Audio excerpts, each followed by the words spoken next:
Hi everyone, welcome to the Wargaming Parrot. I'm David, and today we're going to be talking about what to do in an emergency, in a parrot emergency.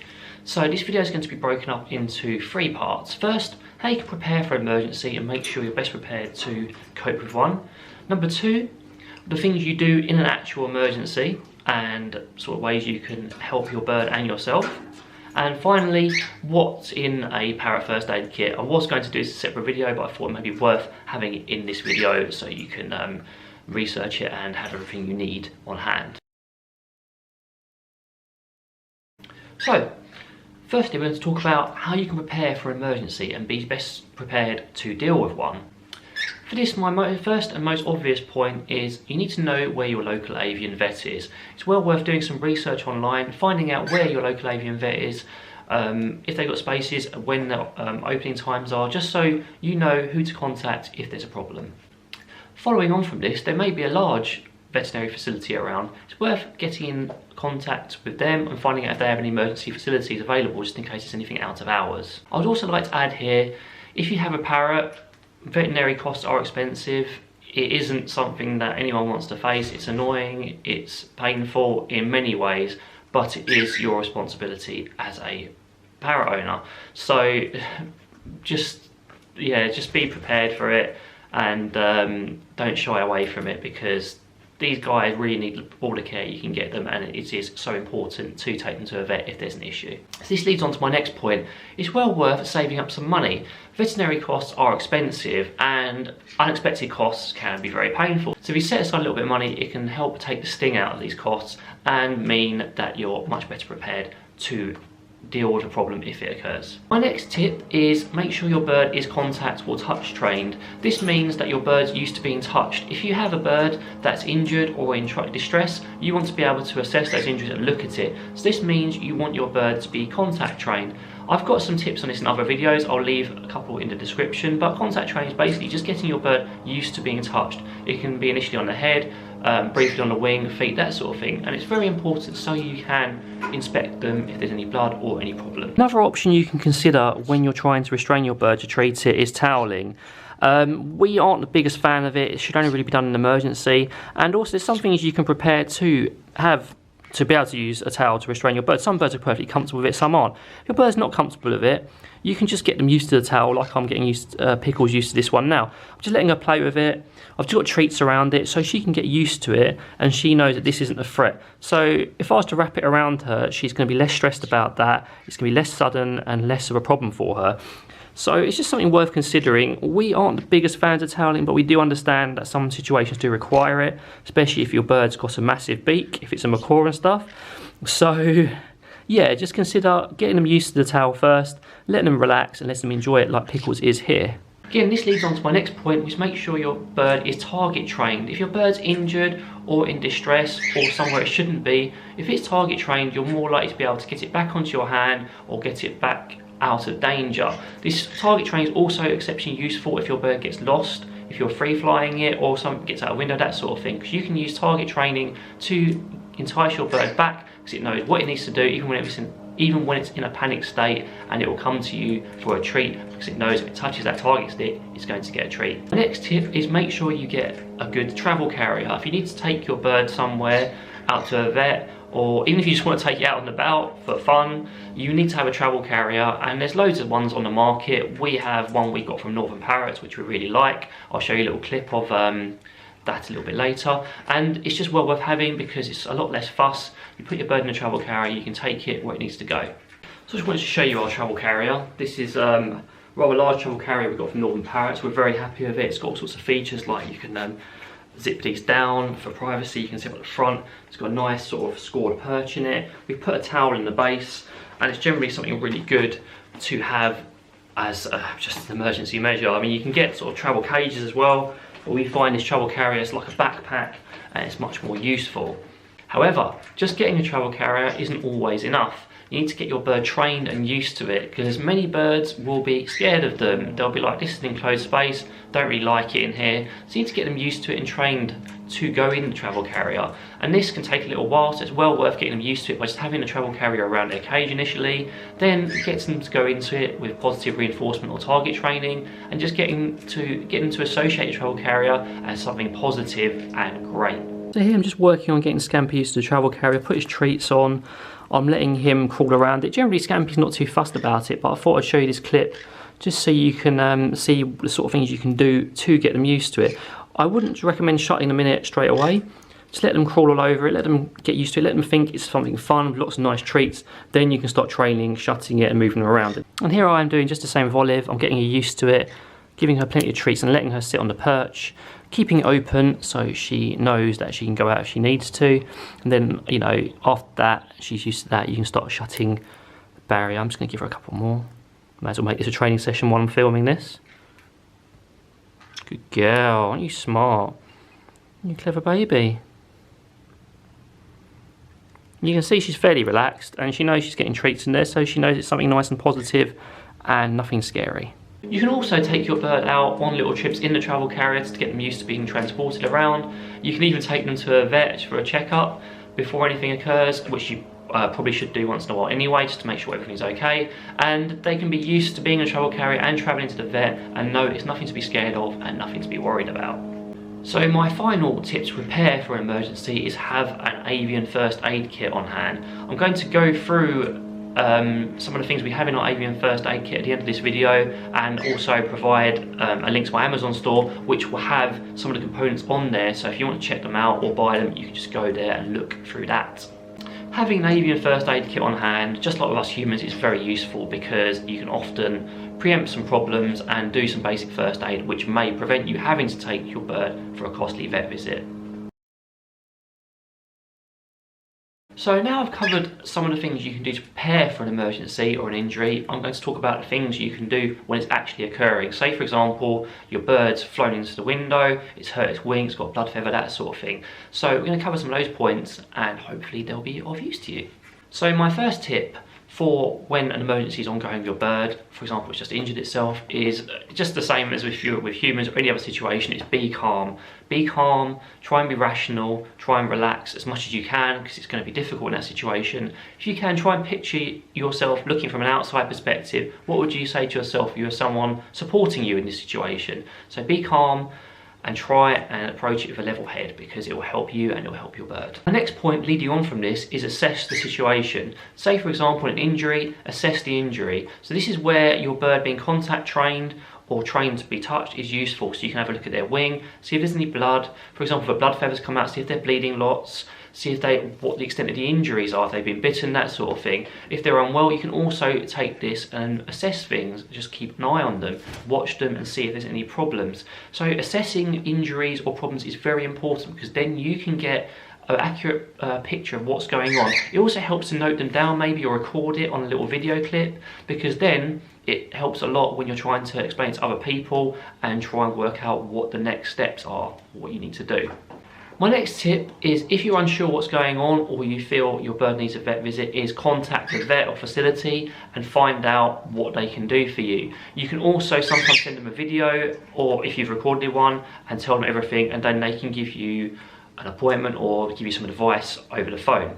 Don't, again, this is, I'm going to sort of roll this tip into another one. Don't just go online. It can be helpful to research, but you kind of want to be researching beforehand and be best prepared, not during, because it can lead you down a rabbit hole of horror stories, or just take you in the wrong direction. There's nothing wrong with asking for advice from people who know what they're talking about, but just going on forums and stuff, you're going to get conflicting advice, it's going to confuse you, and you're not going to know what to do. So I would just contact a vet or professional and find out from someone who knows what they're doing. So assuming your bird needs a vet visit, my next tip would be go to the vet. But assuming it doesn't and it's a minor injury, your next port of call would be to treat the injury. So there's all sorts of things you can do to treat an injury. For example, you can use cornflower to stem bleeding. You can use styptic powder. However, there are conflicting views on whether this is safe or not. If you were to use this product, I would use a tiny amount only and only in minor injuries. You can also provide pain relief and all sorts of things. I'll go through this when I go through the first aid kit and what things are useful for what.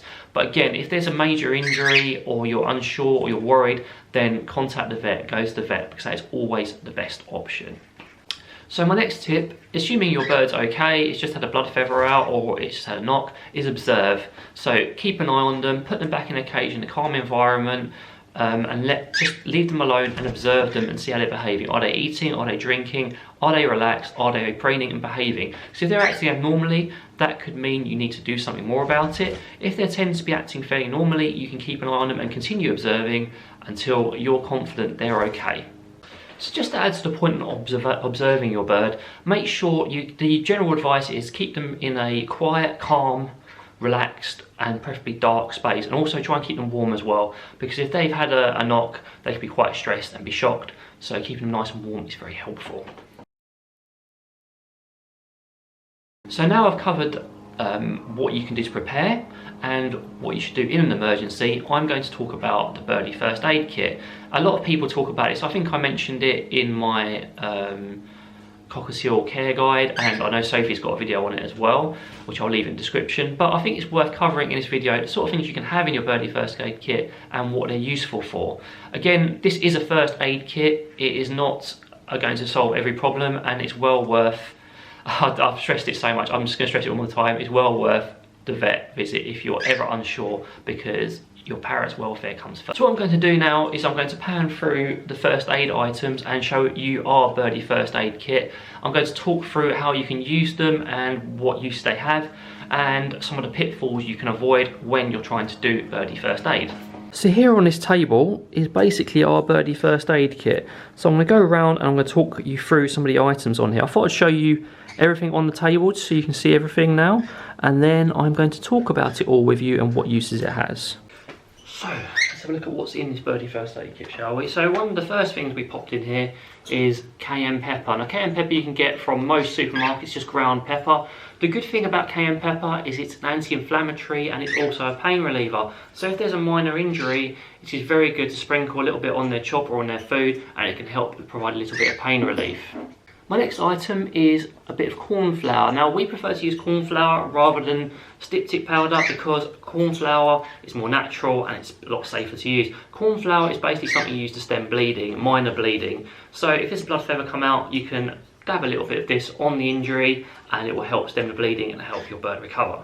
Next item we have in our Birdie First Aid Kit is this F10 Barrier ointment. It's basically like a gel, something you can use on your own hands and treat injuries, but it's a bird safe antibacterial gel which you can apply to minor injuries, grazes, especially if they've got like a nip on the foot or something like that. It is very useful and very good to prevent infection.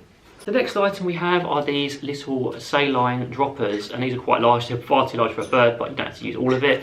And we found these to be exceptionally useful. So Pickles had an eye irritation, so we basically just applied this twice a day, a couple of drops in the eye, and the saline cleared it right out. You don't want to use anything but saline, because saline is nice and safe for birds, and you don't want to be using anything with any sort of agents or chemicals in it, because we aren't vets, so we don't know what to do, whereas saline is nice and safe to use, and you don't have to worry about any sort of issues arising from using products that are we're not trained to use as bird owners in general. I'm not talking about me specifically, but as bird owners in general, you want to use nice, safe products. Like with humans, you know, you wouldn't be prescribed medication, so you want to use things that are safe to use. The next item we have is some simple stretch bandage. We also have some vet wrap, but that's in the other box, so I can't show you right now. But vet wrap and some stretch bandage are well worth having in your Birdie First Aid Kit for minor injuries. There's one thing I'd like to mention at this point. Don't generally try to apply bandages to wings or anything other than very small areas, because again, we're not trained like vets. If you are trained or your vet assistant, that's awesome, you can do that, but we aren't trained as vets, so you can cause more harm than good, especially if you're trying to bandage up wings. So while it's good to have these for different types of injuries, if you're treating wings, avoid using any sort of vet wrap or bandages on a bird's wing. It's much better to get a vet to take a look at it and do it. Our next item is something called Guardian Angel. You can also get something called AviPro. They're the same sort of thing, same sort of ingredients. We use this one because it seems to work a little bit better for our birds. And this is just a sort of supplement you add to your birds' water. It's like a vitamin booster, helps with stress, helps if they're having difficulty, and generally gives them a bit of a perk up, basically. Again, this isn't a substitute for proper medication or going to a vet, but it can help if there are minor issues. The last items we actually have that fit in our Birdie First Aid Kit are a couple of syringes. We have a smaller syringe and a larger one. The smaller one is basically for measuring proportions of the apple cider vinegar or other sorts of minor medications, that sort of thing. It can also be very useful if the saline solution dropper is too large and you need to get a very specific area. It's very good there. We've got a slightly larger one as well there. Oh, and also, almost forgot, we've got a little nail file here as well. We popped it in the first aid kit mainly because it's just useful to have around and we know where it is. It's basically just for doing the ends of nails, filing the ends of nails or beaks. However, again, you don't want to be going to too much trouble with trimming your bird's nails and beaks. Especially if you're inexperienced, it's better to get a vet to do it. However, just a simple nail file, if they'll tolerate it, just on the ends is perfectly fine. My next item is too big to fit in our first aid kit, but it's absolutely an essential item. I highly recommend anyone who has birds get this. It's awesome, and that is apple cider vinegar. Apple cider vinegar is just very good for lots of different things. It's good to add into your bird's water once in a while, just as a tonic. It can again help with minor issues. It's very good for crop infections as well, or crop problems. Only minor ones, I must add. So if there's a major crop impaction or issue, you want to be going to a vet, but if it's a very minor issue, this can help and it can clear it up. It's also good for helping with sprouting, as it can help help prevent mold and all sorts of things like that. So it's generally very, very useful. And you basically want to, if your bird's got a minor crop issue, or you just want to provide it as a tonic, 2 millilitres into their water, or 4 millilitres if you want to add a bit of a boost, and you do that once a day, making sure to change the water before they bathe in it, because that would be pretty bad because they would smell like apple cider vinegar. And sorry, as I was saying, 2 to 4 millilitres once a day, and see how things progress. My final item is an aloe vera plant, and it's quite pretty. It's worth having in the house anyway, because it's quite a nice ornament. But aloe vera plants, you can actually see me past the little, but aloe vera plants are very useful because again, it's a natural remedy and it's soothing. So if your bird's got a graze in its foot, you can use some of the gel on that. You can also use it on very minor grazes and injuries. In preference, if there's any bleeding, I'd prefer that you use the cornflower or the dedicated gel.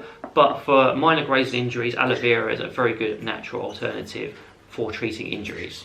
So guys, thank you very much for watching. I hope you found this video useful. I hope you found it useful learning what you can do to prepare for an emergency, what you can do during, and what's in our Birdie First Aid Kit. If you have any questions, as usual, please feel free to leave them down below. I'd like to hear from you. And in the meantime, thanks very much for watching. Take care and have a great day.